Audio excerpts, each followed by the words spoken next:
calling my name, I hear you calling my name, calling me out of my shame. Take it away, you show me I'm not the same. Talking about how you reclaim me, holding me like I'm a baby, every daily.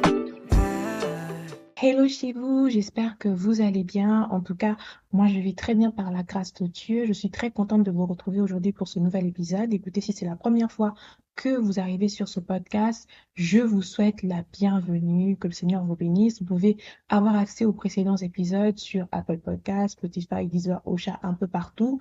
Et vous pouvez aussi, si vous le souhaitez, aller sur mes comptes Instagram pour avoir un peu plus d'informations sur ce podcast. Donc, mon premier compte, Shaman Zouzi, et mon deuxième compte, Healed and Restored. Et j'ai aussi un compte TikTok si ça vous intéresse. Donc, c'est aussi Shaman Zouzi, je crois. Donc, voilà un peu. Et sentez-vous à l'aise, que le Seigneur vous bénisse à travers ce podcast et que sa grâce soit sur chacune de nos vies. Aujourd'hui, on se retrouve pour un nouvel épisode qui s'intitule Fais preuve d'audace et saisis ta guérison. C'est un épisode que le Seigneur m'a inspiré pendant des temps où j'étais moi-même en train de prier, où je me posais un certain nombre de questions sur l'attitude et le rôle, notre rôle, en fait, dans le processus de guérison et de restauration dans lequel Dieu nous invite à être. Et je me posais des questions sur vraiment notre place, notre attitude, la manière dont nous devons nous comporter et ce que Dieu attend de nous. Et le Seigneur a commencé à me parler de l'histoire de la femme à la perte de sang. Si j'avais même la possibilité de donner un autre titre à cet épisode, je pense que j'aurais donné simplement le thème Prends courage, ta foi t'a sauvé. Yes, parce que notre attitude est importante lorsque nous voulons expérimenter la guérison et la restauration. Lorsque nous voulons que Dieu puisse intervenir dans notre vie, notre attitude est centrale. La manière dont nous appréhendons les choses, la manière dont nous voyons la situation et la manière dont nous agissons sont vraiment des choses qui sont très importantes si nous voulons voir un changement dans notre vie. Il y a trois livres dans la Bible, en tout cas que moi j'ai retenu lorsque j'étais en train de lire cette histoire, parce que j'ai fait des comparaisons par rapport à ces trois livres de la Bible. Donc, il y a des détails qui sont décrits d'une manière différente dans ces trois livres de la Bible, alors que ça parle de l'histoire de la femme à la perte de sang. Donc, le premier livre, c'est celui de Matthieu 9, 18 à 22. Et le deuxième livre, c'est Luc 8, 40 à 48. Et le troisième livre, c'est Marc 5, 21 à 34. Je vais simplement nous partager ce que le Seigneur a mis sur mon cœur par rapport à ce thème. Et je crois que cela va être une bénédiction pour quelqu'un qui est en train de vivre une situation qui est difficile, qui est en train de vivre une blessure intérieure ou qui est en train de vivre la blessure du rejet, la blessure d'abandon et a l'impression que sa situation ne change pas. Tu as l'impression que tu es seul dans ce que tu traverses.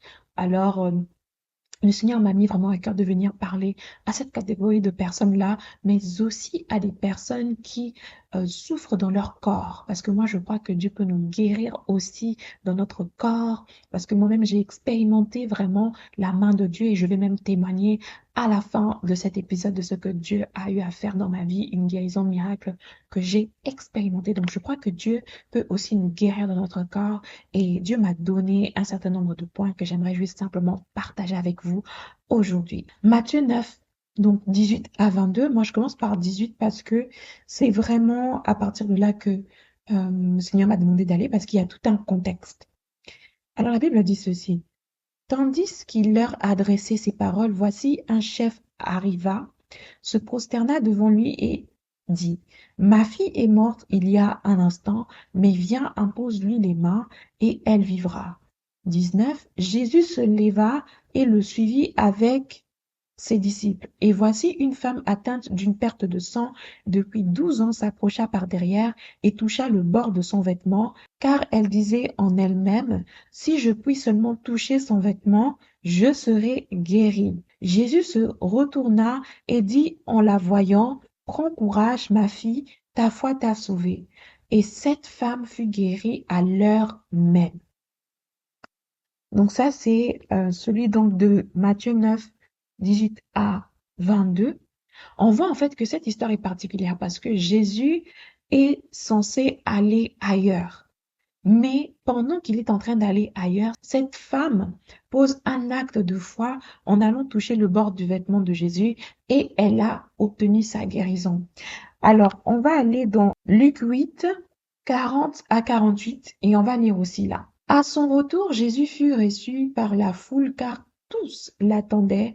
Et voici, il vint un homme nommé Jairus, qui était chef de la synagogue. Il se jeta à ses pieds et le supplia d'entrer dans sa maison parce qu'il avait une fille unique d'environ 12 ans qui se mourait. Pendant que Jésus y allait, il était pressé par la foule. Or, il y avait une femme atteinte d'une perte de sang depuis 12 ans et qui avait dépensé tout son bien pour les médecins sans qu'aucun n'ait pu la guérir. Elle s'approcha par derrière et toucha le bord du vêtement de Jésus. Au même instant, la perte de sang s'arrêta et Jésus dit, qui m'a touché? Comme tous s'en défendaient, Pierre et ceux qui étaient avec lui dirent, Maître, la foule t'entoure et te presse et tu dis qui m'a touché. Mais Jésus répondit, quelqu'un m'a touché car j'ai connu qu'une force était sortie de moi. La femme, se voyant découverte, vint toute tremblante se jeter à ses pieds et déclara devant tout le peuple pourquoi elle avait touché et comment elle avait été guérie à l'instant. Jésus lui dit, ma fille, ta foi t'a sauvée, va en paix. Donc on lit maintenant Marc 5, 21 à 34. Jésus, dans la barque, regagna l'autre rive, où une grande foule s'assembla près de lui. Il était au bord de la mer. Alors vint un chef de la synagogue nommé Jairus, qui l'ayant aperçu se jeta à ses pieds et lui adressa cette instante prière. Ma petite fille est à l'extrémité, viens, impose-lui les mains afin qu'elle soit sauvée et qu'elle vive. Jésus s'en alla avec lui et une grande foule le suivait et le pressait. Or, il y avait une femme atteinte d'une perte de sang depuis 12 ans. Elle avait beaucoup souffert entre les mains de plusieurs médecins. Elle avait dépensé tout ce qu'elle possédait et elle n'avait éprouvé aucun soulagement, mais était allée plutôt en empirant. Ayant entendu parler de Jésus, elle vint dans la foule par derrière et toucha son vêtement, car elle disait, si je puis seulement toucher ses vêtements, je serai guérie. Au même instant, la perte de sang s'arrêta et elle sentit dans son corps qu'elle était guérie de son mal. Jésus connut aussitôt en lui-même qu'une force était sortie de lui et se retournant au milieu de la foule, il dit, qui a touché mes vêtements? Ses disciples lui dirent, tu vois la foule qui te presse et tu dis, qui m'a touché? Et il regardait autour de lui pour voir celle qui avait fait cela. La femme, effrayée et tremblante, sachant ce qui s'était passé en elle, vint se jeter à ses pieds et lui dit toute la vérité. Mais Jésus lui dit, ma fille, ta foi t'a sauvée. Va en paix et sois guérie de ton mal. Alors, pourquoi est-ce que j'ai voulu qu'on puisse lire cette histoire dans le livre de Matthieu, dans le livre de Luc et dans le livre de Marc? C'est simplement parce que ces livres-là, ces trois livres donnent des précisions qui sont très importante à soulever. Chacun de ces livres donne une certaine précision que l'autre livre ne donne pas. Et j'aime bien lire ces trois livres-là pour mieux saisir ce que Dieu a vraiment à nous dire. Voilà pourquoi j'ai tenu à ce qu'on puisse lire en fait ces trois livres-là. Alors, comme je disais, donc on parle de l'histoire de la femme à la perte de sang. Et ce que le Seigneur est en train de me faire comprendre dans cette histoire, déjà, le premier point, c'est que ta souffrance a une date d'expiration. La femme à la perte de sang était quand même dans une situation qui durait depuis 12 ans. Donc, il y a quand même un background, en fait, c'est-à-dire que sa situation durait depuis longtemps. Et je pense que on peut se reconnaître d'une certaine manière, parce que parfois, on vit certaines choses, on a peut-être été blessé, on a peut-être des blessures intérieures qui datent depuis l'enfance, on a perdu un être cher et on n'arrive pas à s'en remettre. Et c'est une situation qui dure, qui perdure. Parfois même, il y a des personnes qui n'ont pas connu leurs parents, qui n'ont pas connu leur père, qui n'ont pas connu leur mère et qui doivent grandir comme ça. Ou des personnes qui ont perdu des parents très jeunes, très tôt. Et c'est des blessures qui sont là parce qu'on se dit, j'ai une sensation d'injustice parce que moi, j'ai pas connu mon père, j'ai grandi comme ça, j'ai dû me battre dans la vie ou quelle que soit la situation que tu as ou que tu vis, il y a parfois des épreuves par lesquelles nous passons qui durent dans le temps et Et parfois, on a juste l'impression que c'est trop long et que il n'y aura pas de solution ou qu'on va toujours être dans cet état-là ou que cette blessure, elle va jamais guérir. Mais c'est que cette histoire est en train de me faire comprendre, c'est que notre souffrance a une date d'expiration. Et je crois que c'est vraiment ce que Dieu est en train d'essayer de vouloir nous faire comprendre aujourd'hui à travers cet épisode. C'est que tu as peut-être même une maladie qui dure depuis des années. Tu as une souffrance que tu vis dans ton corps, dans ton âme, dans ton esprit. Mais aujourd'hui, je veux vraiment te dire que Dieu veut te faire comprendre qu'il est possible que cela puisse s'arrêter, qu'il est possible que le Seigneur puisse intervenir dans ta situation. Et je pense même à, particulièrement lorsque j'étais en train de préparer cet épisode, le Seigneur me parlait par rapport à des femmes qui ont connu beaucoup de fausses couches.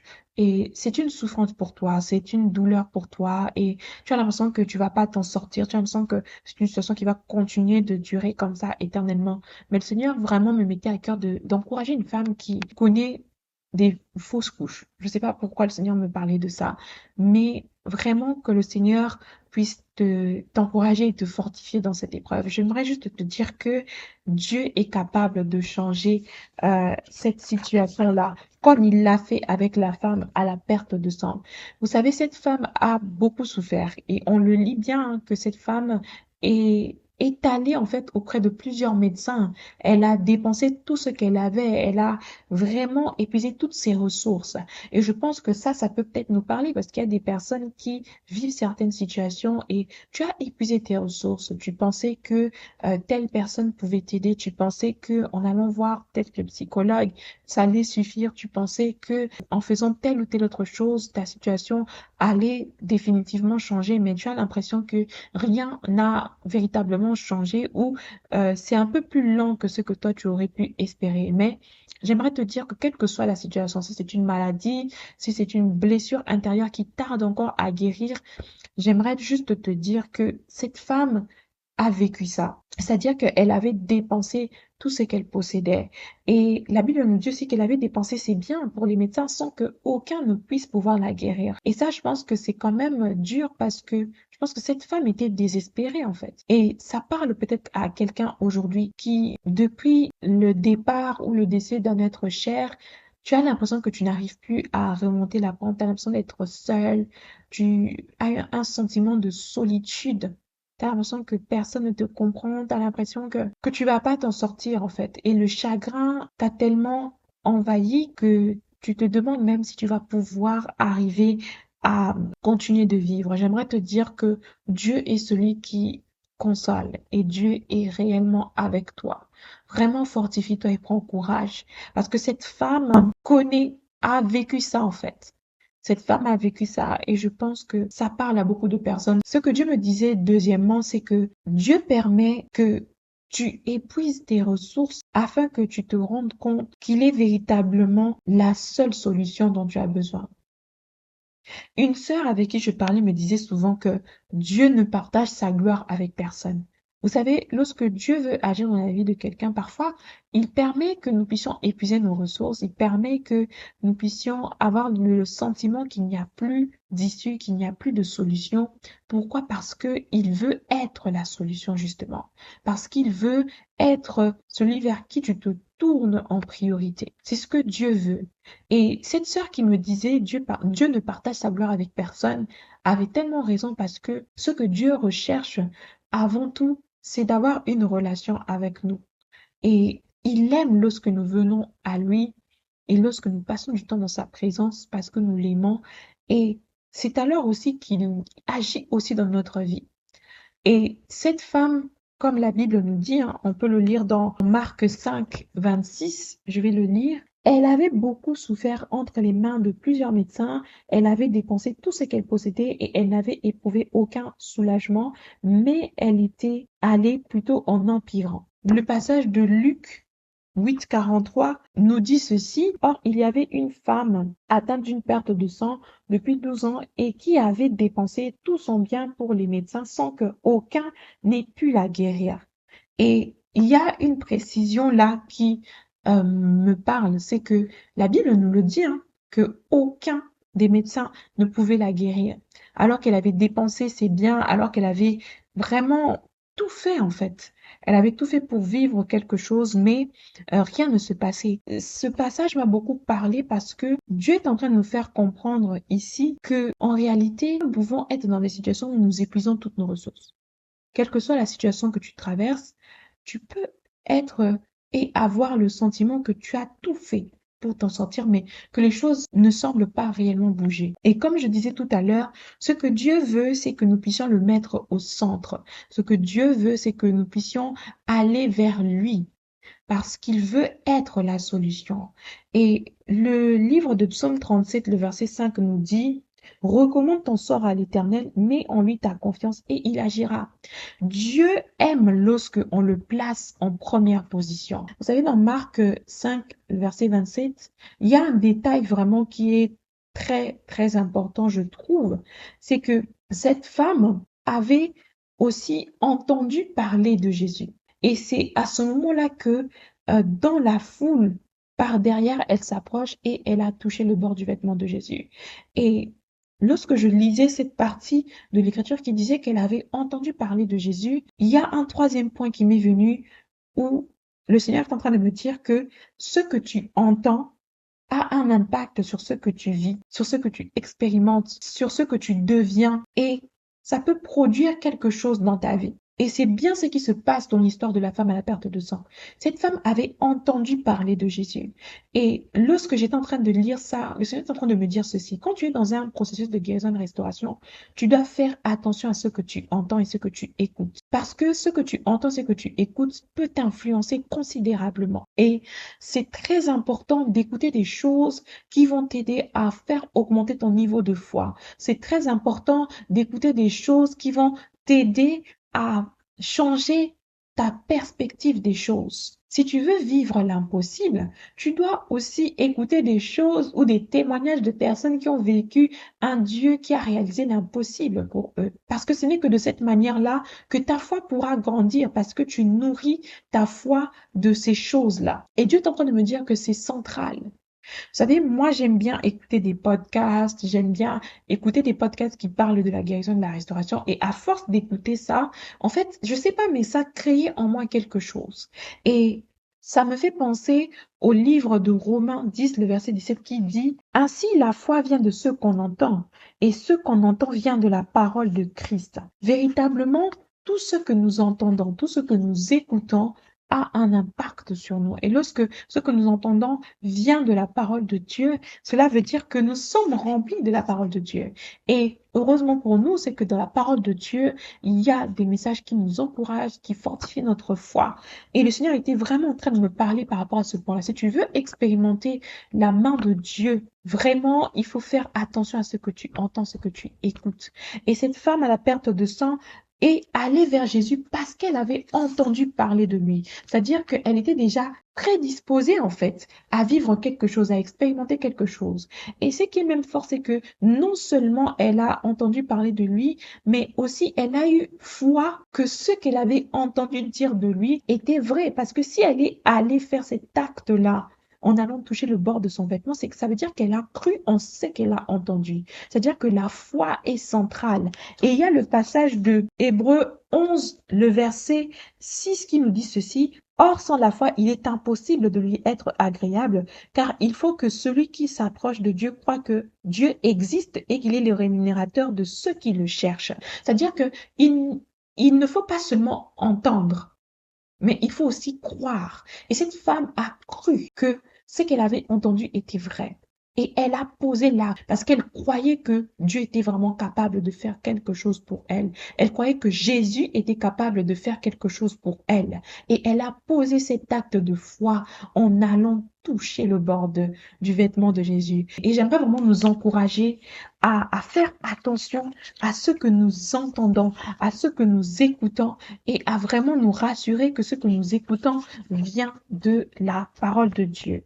Écoutez, on peut par exemple écouter des podcasts, on peut écouter des musiques, des cantiques qui nous aident. On peut entretenir notre âme en écoutant des choses qui nous aident véritablement. Lorsque tu souffres de blessures intérieures, il faut par exemple écouter des prédications qui parlent de ça. tu peux t'entourer de personnes qui ont expérimenté quelque chose de merveilleux avec Dieu. En fait, tu dois vraiment conditionner tout ce que tu entends et tout ce que tu écoutes. Et c'est de cette manière-là que tu verras qu'il y aura un changement, en fait, dans ta vie. En posant réellement ces choses-là, ces actions-là, tu verras que quelque chose va véritablement changer. Il y a des connexions divines que tu dois contracter. Et ces connexions divines-là viendront, pardon, dans ta vie pour t'aider à travailler tel point, tel paramètre de ta vie. Et c'est comme ça que Dieu agit véritablement. Que Dieu nous aide vraiment par rapport à ce point, à être comme cette femme à la perte de sang qui a entendu parler de Jésus. Donc, c'est-à-dire que nous aussi, nous devons faire vraiment attention à ce que nous écoutons parce que ce que nous écoutons conditionne notre action. Ah, yes, j'aime ça. Ce que nous écoutons conditionne notre action. Le quatrième point que j'aimerais aborder, c'est que ton état d'esprit doit changer. Vous voyez, dans Marc 5, 27 à 28, ayant entendu parler de Jésus, elle vint dans la foule par derrière et toucha son vêtement. Car elle disait, si je puis seulement toucher ses vêtements, je serai guérie. La femme à la perte de sang avait déjà résolu dans son cœur que si elle touchait seulement le bord du vêtement de Jésus, sa situation allait changer. Elle se disait en elle-même, si je touche seulement son vêtement, je serai guérie. Quel degré de foi et quel degré d'audace cette femme avait, parce que vous savez, lorsque tu souffrais de perte de sang comme ça, tu étais souillé et tu n'avais pas le droit d'être là même en fait au milieu de ces personnes-là. Elle n'avait pas le droit d'être là. Mais cette femme s'est dit, moi, je vais y aller. Peu importe ce que les gens peuvent dire autour de moi, peu importe ce que les gens peuvent raconter autour de moi. Peut-être que les gens me connaissent comme cette femme à la perte de sang. Peut-être que les gens me connaissent comme cette femme qui est stérile. Peut-être que les gens me connaissent comme cette femme qui a vécu beaucoup de blessures, qui a vécu un viol et toutes ces choses. Mais moi, je me décide de me dire que ma situation doit changer. Et puisque ma situation doit changer, je dois aller toucher le bord du vêtement de Jésus. Et elle s'est dit en elle-même, si seulement je puis toucher le bord du vêtement de Jésus, je serai guérie. My God, cette femme. Non, cette femme, elle est juste extraordinaire. Elle s'est dit, si je puis seulement toucher le bord du vêtement de Jésus. C'est-à-dire que ton état d'esprit est très important. Qu'est-ce que tu te dis en toi-même? Yes, j'aime ce point-là. Qu'est-ce que tu te dis en toi-même? C'est-à-dire que nos pensées nous poussent à poser certaines actions. C'est-à-dire que si dans ton esprit tu te dis, moi je suis incapable, tu vas réellement être toujours dans des situations où tu vas te sentir incapable. Mais cette femme s'est dit en elle-même, elle a eu un dialogue intérieur avec elle-même et elle s'est dit, si je puis seulement toucher le bord du vêtement de Jésus, je serai guérie. Cette femme a mis sa foi en action. Et il n'y avait ni doute ni questionnement, c'était juste je touche et je suis guérie. Et je pense que c'est vraiment à cette dimension que Dieu nous veut. C'est à cette dimension que Dieu nous attend. On a en face de nous une femme qui a décidé que sa situation devait changer. Cette femme a quand même vécu une situation qui durait depuis 12 ans et elle voulait que les choses changent. Et quand je lisais ça, c'est comme si le Seigneur tentait de me dire ceci, que tu dois être déterminé dans la vie. Franchement, nous devons être des personnes déterminées dans la vie. Parce que si tu n'es pas déterminé à vivre un changement, tu vas toujours rester dans les mêmes situations, tu vas toujours rester dans les mêmes épreuves, tu vas toujours rester à murmurer, à te victimiser. Et moi, cette année, ce que le Seigneur me disait, c'est que c'est terminé la victimisation. Oui, tu as vécu ce que tu as vécu. Oui, tu as des blessures intérieures. Oui, tu as connu le rejet. Oui, tu as connu l'abandon. Oui, tu as connu ces choses. OK. C'est vrai, c'est dur, c'est difficile. Tu as connu le décès d'un être cher et tu as l'impression que tu es comme dans une forme de solitude, tu es comme dans une sorte de tristesse chronique qui ne part pas. Oui, c'est vrai. Mais s'il te plaît, est-ce que on est toujours appelé à rester dans ça? Il faut que nous puissions avancer. Il faut que nous puissions évoluer. Et je crois aussi qu'il est temps vraiment de sortir de la victimisation, de sortir de cet état de victimisation. Parce que vous savez, l'état de victimisation ne nous aide pas à avancer. C'est un état qui nous maintient dans ce qu'on a vécu et nous laisse dans une zone de confort là bizarre. Alors que lorsque nous nous rendons compte que nous avons un rôle à jouer, quelque chose change en fait.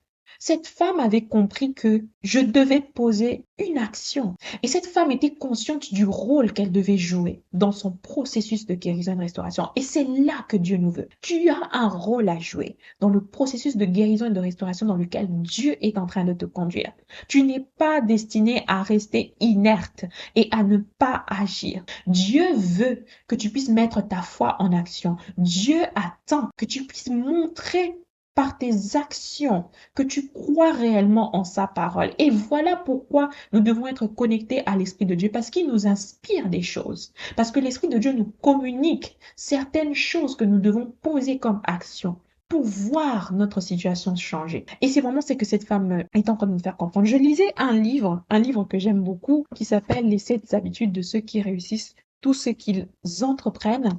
Et il y a une citation qui m'a beaucoup parlé, qui est de Henri David Thoreau, qui dit: Je ne connais rien de plus encourageant que la capacité incontestable de l'homme à élever sa vie par un effort conscient. Je vais relire encore. Je ne connais rien de plus encourageant que la capacité incontestable de l'homme à élever sa vie par un effort conscient. On a réellement un rôle à jouer lorsque nous voulons vivre un changement dans notre vie, lorsque nous voulons expérimenter un changement dans notre vie. Il faut absolument que nous puissions nous rendre compte que nous avons notre part à faire. Alors cette citation vient simplement nous rappeler ceci. Nous avons notre part de responsabilité si nous voulons expérimenter un changement dans notre vie. Et cela vaut aussi pour le processus de guérison et de restauration. Lorsque tu veux vivre vraiment une guérison et une restauration, par exemple de l'âme à cause de blessures intérieures, ou si tu veux que Dieu intervienne dans ta situation, quelle que soit la situation par laquelle tu passes. Pas seulement une question de blessure intérieure ou de besoin de guérison, mais quelle que soit, je vais généraliser, quelle que soit la situation dans laquelle tu es, Dieu attend de toi que tu puisses te rendre compte que tu as un rôle à jouer, un rôle très important à jouer. Et si tu veux que vraiment les choses puissent changer, tu dois, par exemple, décider d'agir d'une manière différente de ce que tu fais déjà, parce que tu ne peux pas t'attendre à ce que tu puisses expérimenter des résultats différents si tu continues toujours à faire les mêmes choses et à penser que en faisant toujours les mêmes choses, tu vas expérimenter quelque chose de différent. Non, ça veut dire que il y a véritablement des choses à mettre en place. J'ai fait un constat, c'est que depuis le début de l'année, je fais du sport, je vais à la salle et tout ça. Et vu que j'avais beaucoup trop de choses à faire, à un moment donné, j'ai dû arrêter d'aller à la salle. Et je me suis rendu compte que j'ai fait près de 2 mois sans aller à la salle de sport et j'ai l'impression qu'il y a quelque chose qui va pas en fait. Que c'est comme si il y a un déséquilibre, par exemple, que je peux parfois constater où j'ai l'impression de ne pas être aussi productive qu'avant. J'ai l'impression que je suis, voilà, il y a un peu un relâchement au niveau de ma productivité, par exemple. Et je me suis rendu compte que c'est juste parce que le sport est important pour l'équilibre, pour la santé physique, la santé mentale, l'équilibre mental, intellectuel même en fait. C'est-à-dire que le sport est important pour moi par exemple. Et moi j'ai compris que bah, là, à partir d'août, je retourne à la salle de sport. Pourquoi? Parce que je sais que c'est important pour moi. Et je sais que lorsque je fais du sport, ça me permet de pouvoir être efficace. Et c'est vraiment ce que le Seigneur veut nous faire comprendre en fait. C'est-à-dire que tu dois saisir ce que Dieu veut que tu puisses mettre en place. Tu dois saisir qu'est-ce que Dieu te donne comme orientation et agir en conséquence. Il est temps de prier véritablement. Il est temps de chercher la face de Dieu véritablement. Il est temps d'avoir des temps de qualité, des moments de qualité avec le Seigneur. Si tu veux expérimenter le surnaturel, tu dois être en connexion avec le Dieu du surnaturel. Tu dois entretenir ta relation avec le Dieu du surnaturel. Si tu veux expérimenter l'impossible, tu dois te rapprocher de ce Dieu-là. Tu dois créer une relation avec lui. Et tu vas vivre Dieu, en fait. C'est ça. C'est-à-dire que il y a vraiment besoin là d'être intentionnel. Et moi, depuis le début de l'année, le Seigneur me disait ça. Tu dois être intentionnel si tu veux vivre des choses nouvelles dans ta vie. Tu dois être intentionnel si tu veux que ta vie change. Il est peut-être temps que tu puisses accepter une aide, que tu puisses accepter d'aller voir un professionnel, un psychologue, ou que tu puisses aller voir ton pasteur, ou que tu puisses aller parler à tes parents. Mais il faille que tu fasses quelque chose. Il faille que tu te mettes en mouvement. Est-ce qu'on n'est pas fatigué de toujours nous dire oui, moi je suis comme ça parce que on m'a blessé, parce qu'on m'a déçu, voilà, moi je contacte pas des relations avec les gens maintenant et tout. En fait, on va toujours être comme ça, quoi. Au bout d'un moment, je pense qu'il faut quand même se dire, non, c'est bon, ça suffit, en fait. Ça suffit. Non, stop. Ça suffit. Il faut que les choses changent. On va toujours être en mode, oui, moi, je suis triste, personne ne m'aime, personne ne veut ceci, personne ne veut cela. Non, ça doit s'arrêter tout ça. Parce que Dieu veut que nous puissions avancer, que nous puissions évoluer. Alors laissons Dieu véritablement nous aider à sortir de ça. Et je me suis même dit que non, ça c'est vraiment quelque chose que le Seigneur est en train de me dire. Il y a certaines personnes qui ont même certaines maladies, qui souffrent de certaines maladies juste parce que tu ne veux pas pardonner en fait. Tu es rempli de colère, d'amertume, de rancœur, de tout ça. Ça te détruit. Tu te détruis toi-même. La personne même que tu détestes là, la personne à qui tu ne veux pas accorder le pardon, elle est en train de vivre sa best life. C'est toi qui es en train de souffrir. Tu te rends malade à cause de tout ça. Et ce n'est pas en train de me dire ça. Tu te rends malade. Arrête de faire ça. Libère ton cœur. Il est temps que nous puissions libérer nos cœurs, que nous puissions juste vivre la vie que Dieu veut que nous puissions vivre. C'est vraiment quelque chose que le Seigneur est en train de me dire, c'est que il est temps d'accepter de faire des efforts. Il est temps d'accepter de libérer le pardon. Il est temps de faire ce travail sur nous-mêmes. Il est temps de travailler véritablement. Il est temps. Le cinquième point que j'aimerais partager avec nous, c'est que quand le temps de Dieu est arrivé, personne ne peut arrêter Dieu. Et lorsque on lit dans Marc 5, le verset 29, nous voyons que la Bible nous dit ceci. Au même instant, la perte de sang s'arrêta et elle sentit dans son corps qu'elle était guérie de son mal. En fait, la Bible nous fait comprendre ici que lorsqu'elle a posé l'acte, elle a posé cette action, sa perte de sang s'est arrêtée. Il y a aussi quelque chose qui est assez fort dans cette histoire, c'est que Jésus était en train d'aller quelque part. Mais cette femme a touché le cœur de Jésus. Elle a touché Jésus d'une manière différente parce que Jésus a senti que quelque chose était sorti de lui, en fait. Il a senti que quelqu'un l'avait touché d'une manière particulière parce qu'il y avait beaucoup de gens autour de lui, beaucoup de gens qui le pressaient. Mais Jésus a senti qu'une personne l'avait touché d'une manière particulière. Cette femme a su arrêter Jésus, de sorte que Jésus s'arrête là et qu'il s'occupe d'elle. C'est-à-dire que nous avons la capacité de faire en sorte que que Dieu puisse porter son regard sur nous. Et cela dépend aussi de notre foi et de la manière dont nous nous approchons de lui, en étant sûr et certain que, en cherchant véritablement Dieu, Dieu peut faire quelque chose pour nous. J'aimerais dire à quelqu'un ceci. Tu as peut-être reçu une parole venant de Dieu en disant que tu seras guéri, que tu vas expérimenter une guérison dans ton corps, dans ton âme et dans ton esprit, et tu as l'impression que ça tarde. J'aimerais te dire que si Dieu a dit quelque chose, il va l'accomplir. Peut-être que tu as reçu une parole de Dieu. Il t'a dit, je vais te consoler. Sache que Dieu va le faire. Tu as reçu une parole de Dieu qui dit qu'il va te guérir de cette maladie incurable. Peut-être le sida, le cancer, je ne sais pas de quoi il s'agit. Si Dieu t'a parlé, il va accomplir ce qu'il dit. Parce que Dieu n'est pas un menteur. Habakkuk 2, le verset 3 dit ceci, car c'est une prophétie dont le temps est déjà fixé. Elle marche vers son terme et elle ne mentira pas. Si Dieu a vraiment dit quelque chose, écoute, il va accomplir ce qu'il a dit. Parce que Dieu est derrière sa parole pour accomplir tout ce qu'il nous dit. Et j'aimerais vraiment encourager une personne qui avait reçu vraiment une parole de la part de Dieu et qui se dit, mais ça tarde. Est-ce que vraiment Dieu va faire quelque chose pour moi? Est-ce que vraiment Dieu va intervenir dans ma situation? J'aimerais juste te dire que Dieu est Dieu et il va agir, il va faire quelque chose pour toi. Ésaïe 55, le verset 11, qui m'a beaucoup parlé. Ce verset dit ceci, ainsi en est-il de ma parole qui sort de ma bouche. Elle ne retourne point à moi sans effet, sans avoir exécuté ma volonté et accompli mes desseins. Tout ça, c'est pour dire à quelqu'un ceci, que lorsque Dieu a dit quelque chose, il est derrière sa parole pour l'accomplir. Et Dieu va accomplir ce qu'il a dit qu'il fera dans ta vie. Dieu va te guérir, Dieu va te restaurer, Dieu va faire ce qu'il a dit qu'il fera. Alors toi, aie juste la foi, fortifie-toi et prends courage.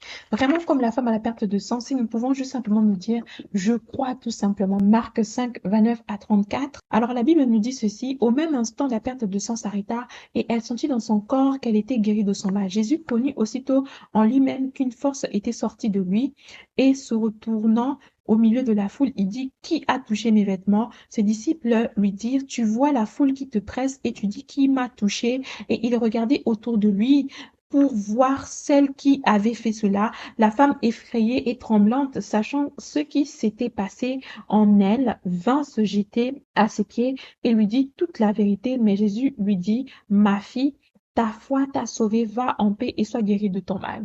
En fait, c'est vraiment pour nous dire ceci, c'est que cette femme avait touché Jésus d'une manière différente parce que plusieurs personnes le touchaient, mais il y a vraiment cette femme qui a eu cette connexion particulière avec Jésus. Et je me demandais, Seigneur, mais qu'est-ce qui a fait que cette femme puisse vraiment te toucher d'une manière particulière comme ça? Et le Seigneur m'a conduit dans le livre de Jérémie 29, le verset 13.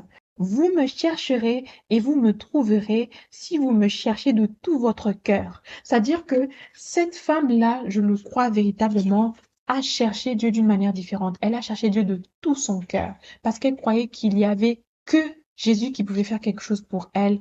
Et Jésus est intervenu. Il a senti qu'il y avait une connexion avec une femme, avec quelqu'un qui l'avait touché. Donc, j'aimerais vraiment nous dire que lorsque nous cherchons Dieu de tout notre cœur, Dieu se laisse trouver à nous. Je redis encore Jérémie 29, le verset 13. Vous me chercherez et vous me trouverez si vous me cherchez de tout votre cœur. Si tu cherches Dieu de tout ton cœur, il se laissera trouver à toi. Si tu cherches Dieu de toute ton âme et que tu restes focus sur lui, il va se manifester et tu vivras cette guérison, tu vivras cette restauration. Et pour terminer cet épisode, j'aimerais juste partager une expérience que j'avais vécue avec le Seigneur. Vous savez, moi, lorsque j'étais un peu plus jeune qu'aujourd'hui, je parle, on dirait que je suis vieille. C'est pas vrai.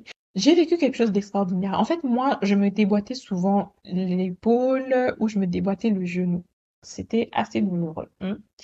Et je priais beaucoup pour ça et mes parents priaient beaucoup pour ça aussi. Ma mère priait beaucoup pour ça aussi. Et il s'est passé quelque chose d'extraordinaire. C'est que il y avait un jour où on devait aller à l'église un dimanche. Je pense que mes frères vont se rappeler de ça. Ma maman va peut-être se rappeler aussi de ce témoignage ici. Donc, on devait aller à l'église. Et ce dimanche-là, je m'étais habillée et tout ça, comme d'habitude et tout. Et je m'étais assise sur le bord de mon lit. Et en fait, je m'apprêtais simplement à mettre mes baskets. Alors que je m'apprêtais à mettre mes baskets, en fait, j'ai senti que mon genou s'était déboîté. Et la douleur était tellement intense que je ne pouvais plus bouger. Alors, je me suis juste étendue sur mon lit. Je pouvais même plus bouger mon pied, rien, parce que j'avais tellement mal. J'avais tellement mal que je pouvais même pas appeler pour qu'on puisse venir m'aider. Et ma maman est passée dans la chambre parce que, voilà, il fallait qu'on parte à l'église. Et elle entre dans la chambre, je lui dis, maman, mon pied s'est déboîté. Et là, elle me dit, mais mon Dieu, Chama, et tout, parce que quand ça se déboîtait, parfois, voilà, j'arrivais, enfin, ça se remettait, quoi. Je sais pas comment vous expliquer. C'est un truc, c'était dingue. Et elle me disait, bon, peut-être ça va se remettre, je sais pas, mais j'avais tellement mal. Et ma maman, elle était vraiment inquiète. Elle me dit, mais Chama, ça va aller? Est-ce que ça va vraiment aller et tout? Est-ce qu'on doit aller à l'hôpital? Est-ce qu'on doit... Elle était vraiment inquiétée et elle voulait faire quelque chose. Je lui ai dit, maman, vous devez aller à l'église. Enfin, voilà. Et elle me dit, bon, écoute, il faut peut-être que tu te reposes, que tu reposes ton pied et on va observer vraiment, s'il te plaît, si ça ne va pas et tout, tu signales, on va essayer de voir s'il faut aller à l'hôpital. Donc, ce qui s'est passé, c'est que ce jour-là, bon, j'ai dit à ma maman, bon, maman, allez quand même à l'église, je vais essayer de me reposer et vraiment, si ça ne va pas, écoutez, je vais vous appeler et puis on va aller à l'hôpital et tout ça. Et ma maman, elle me dit, bon, ok, d'accord, repose-toi, reste là et tout ça, tout ça. Et on m'avait laissé la clé et tout ça et j'avais tout, enfin, on m'avait mis bien, voilà, et donc je devais me reposer. Et j'avais quand même mal et je disais à Dieu, Seigneur, j'ai envie que, je te prie pour que cette situation, elle s'arrête en fait. Il faut que ça change, il faut que tu puisses intervenir. Et j'étais là dans cette chambre. J'avais mes écouteurs à côté, heureusement pour moi, mon téléphone à côté. Et j'ai mis de la musique dans mes oreilles. J'ai commencé à écouter un chant qui parlait de la guérison, qui parlait de la présence de Dieu, qui parlait de l'Esprit de Dieu. Et c'est comme si à ce moment-là, j'étais juste connectée à cette musique, à ce chant qui jouait dans mes oreilles. Et j'ai commencé à adorer Dieu. J'ai commencé à adorer Dieu, même si j'avais mal au genou, j'ai commencé à adorer Dieu. Et j'étais tellement focalisée sur lui. Et dans mon cœur, je disais, Seigneur, faut que tu me guérisses définitivement de tout ça. Faut que ça s'arrête, en fait, tout ça. Et à un moment donné, j'ai même oublié que j'étais en train de prier à la base pour ça et j'ai juste commencé à écouter la musique. Je suis partie dans la présence de Dieu. J'étais tellement bien, j'étais tellement connectée à l'Esprit de Dieu et à un moment donné, je sentais que c'est comme si mon pied était en train de refroidir. Vous savez, c'est comme si on mettait une bombe de froid. Et c'est comme s'il y avait quelque chose de froid là qui se posait sur mon genou. Je sentais vraiment comme un air frais. Et à un moment donné, je ne saurais pas comment vous expliquer, mais j'ai senti que c'est comme si quelqu'un est en train de toucher mon genou. C'est comme si quelqu'un est en train de me toucher le genou et à un moment donné, j'entends comme mon pied qui fait un bruit un peu, genre, un petit bruit, genre. Et je sais pas ce qui s'est passé dans cette pièce, mais il y avait la présence de Dieu comme jamais. J'ai expérimenté quelque chose d'extraordinaire. Il y avait la présence de Dieu. J'étais bien, mais je sais pas comment vous dire. Et à ce moment-là, je sens dans mon esprit, euh, que c'est comme si j'avais touché Dieu d'une manière différente. C'est comme s'il y avait une connexion avec Dieu d'une manière différente. Et là, j'entends vraiment dans mon esprit, lève-toi, marche. Lève-toi, marche.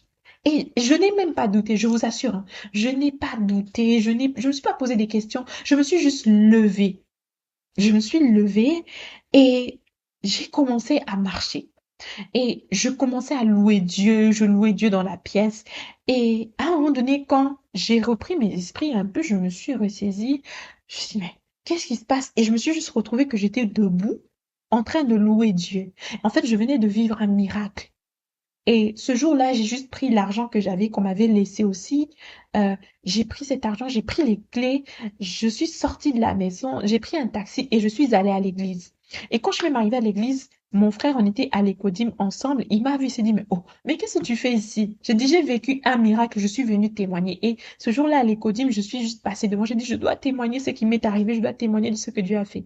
Donc, Dieu a vraiment fait un miracle. Et j'ai compris que lorsqu'on touche Dieu d'une manière différente, il se manifeste. Ce témoignage est pour encourager toute personne qui traverse une période de maladie. Tu traverses une période difficile, tu as l'impression que Dieu ne t'entend pas, que Dieu ne t'écoute pas. Lorsque tu touches Dieu de tout ton cœur et que tu es vraiment concentré dans sa présence, que tu es vraiment focus sur ce que Dieu dit et que tu écoutes des choses qui t'aident à augmenter ton niveau de foi, Dieu se manifeste.